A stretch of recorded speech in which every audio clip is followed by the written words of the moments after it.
The ideas expressed in the following presentations are those of the speakers and do not necessarily reflect the views of ACI or its committees. ACI web sessions are recorded at ACI conventions or other concrete industry events and will be made available for viewing free of charge for 1 week. Thereafter, they will be archived on the ACI website or added to ACI's online CEU program, depending on their content.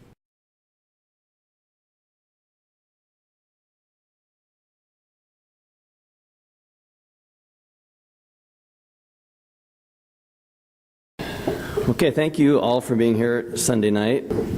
As was mentioned, a lot of us co-presenting, as well as many other people, have been working on this for 4 years and longer.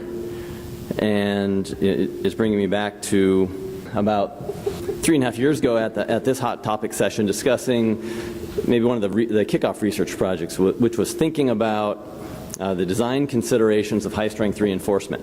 This was done in our office in conjunction with the University of Washington. One of the grad students ran analyses of thousands and thousands of parallel designs to inform us high-strength reinforcement of grade 60, 80, 100, 120, what it would mean to various elements. And it was meant to be in advance of the research, in advance of the code change proposals, to guide those processes, to tell us where the big targets were.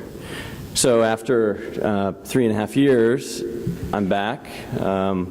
We're well down the road. The research is happening. The code changes are being considered. But what I was hoping to do, as much as anything, is to share with the group where high-strength reinforcement beyond the code is being used today. Because there's often early adopters. There's often cities and firms and projects where perhaps it's the right fit. Perhaps folks are comfortable with it. So I talked to the rebar manufacturers. I spoke with some universities, spoke with consulting firms, and what I found, get all these people together who are actually using this stuff today, and this is using high-strength reinforcement beyond the code. Here they are. There's a couple people, but it's a big empty room. And maybe I shouldn't feel too surprised. This has been our approach at MKA, generally speaking, is let the process happen, let the research and the experts at ACI vet it. And when it comes out and it's fully considered and all the design provisions are codified, then let's start using it. So what I'll present here is actually the brief list of people who are using it in some applications today. This isn't all high-strength reinforcement because we can use up to grade 100 for certain applications in the code. We can use 80 for certain applications in the code. This is intending to focus on those where people are the earlier adopters. We'll start with New York City, which generally they were out front of everybody, maybe out front of some of the testing, certainly out front of the code.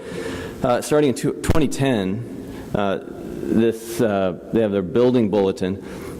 Generally speaking, it was meant to allow grade 97 SAS, the stress steel, the threaded bar.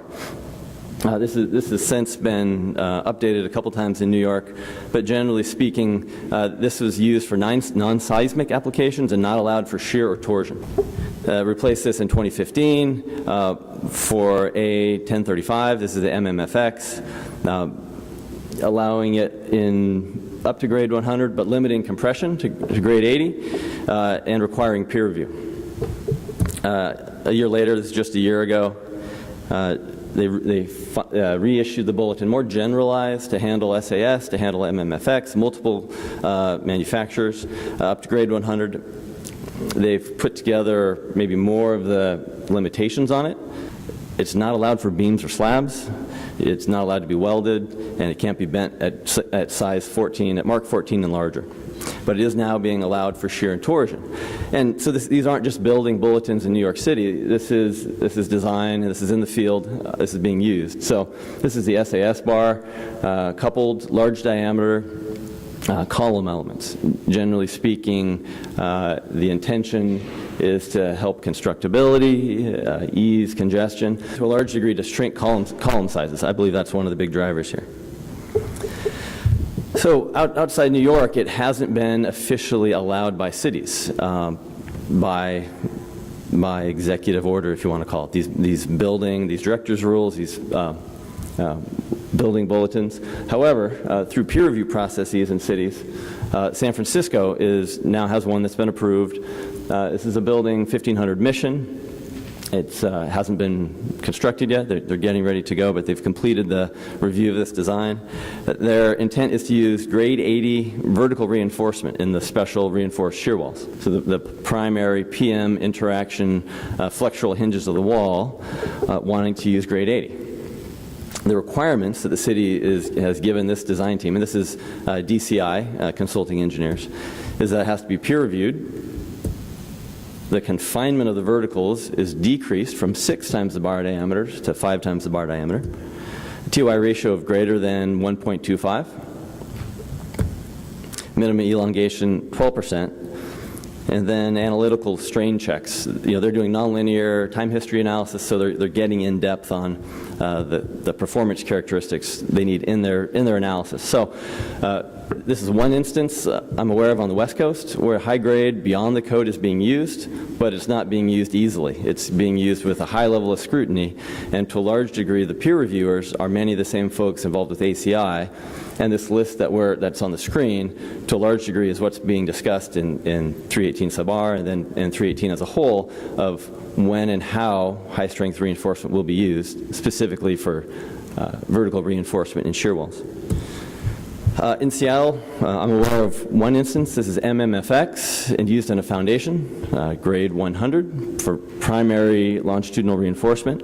This is at the Mark Tower. It's a 44-story office project, but it's just being used in the foundation, as shown here. Other MMFX instances that appear to be beyond the code are bridge projects from that point on. California, Florida, West Virginia, and then in some petro projects, both in Texas and Louisiana. And a final instance, Miami, the Panorama Tower, designed by D. Simone, being used in foundation elements, and I believe in vertical elements as well. And that is the short list of projects that's being used today that is outside the code, as I've said. Now, hopefully within the next couple of years, we make the jump, whether it's grade 80 for the vertical reinforcement of the shear walls, or 5 or 10 or 15 other instances that we could think of. So since I did not have a large room of people who are using it, trimmed down to about 5 minutes, just to give the highlights as a reminder. I think many of you were probably in the room. Nice bright purple. This was put together by our University of Washington co-studier. So Laura Lowe's, and at that point her graduate student Kelsey Price, who's now with us, did the study, and it was literally thousands of parallel designs, many different building elements, to see where high-strength reinforcement would benefit us.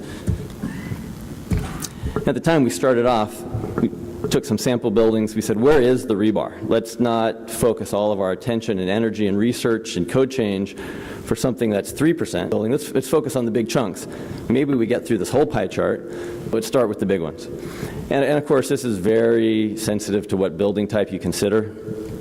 But for the general building stock that was in the study, in very rough terms, half of it was in non-seismic flexure, a quarter of it was in seismic flexure, walls, walls, columns, and another quarter of it was in non-seismic shear and confinement. We went through this study focused on 5 element types: slabs, one-way slabs, two-way slabs, gravity beams, gravity columns as opposed to moment frame columns, but with high seismic detailing. These were generally a West Coast building stock we were considering. And then for shear walls, and this was special reinforced shear walls.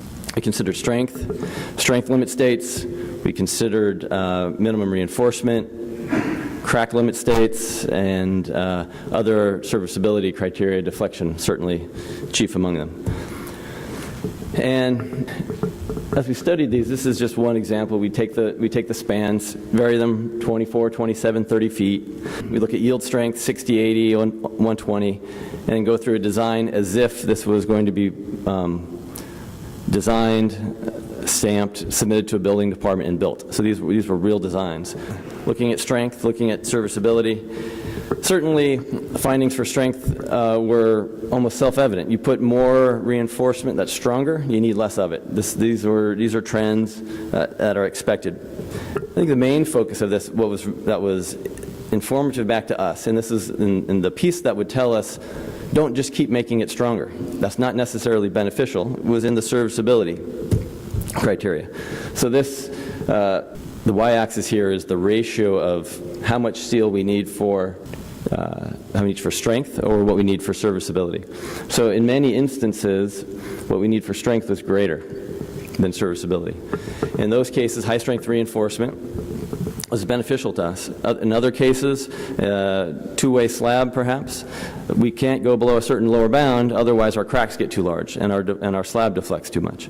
And we found that those sorts of serviceability controlled elements were the lowest targets for high-strength reinforcement.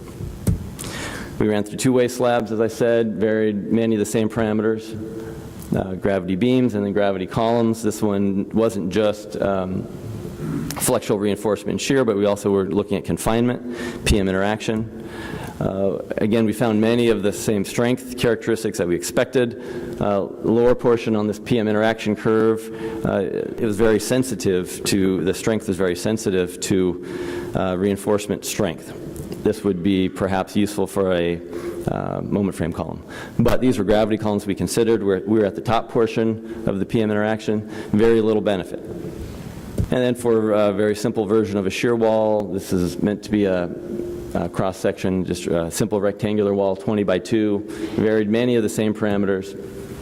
And at the end game, it looked at the strength of the reinforcement, looked at each element type, and looked where is perhaps, based on this study, where's the target? Where do we get the most benefit? Summarized here, one-way slabs, longitudinal reinforcement, we did not see benefit above 80 KSI. Beyond that, serviceability controlled, cracks and deflections governed. Very different as we get to other elements, maybe a transition elements, two-way slabs, up to 100 KSI, we were seeing benefit. Beams, very rarely in the buildings we were considered were they serviceability controlled. Almost always they were strength controlled for flexure. So for flexure, longitudinal reinforcement, we said that bring it up to 120. There is a benefit there.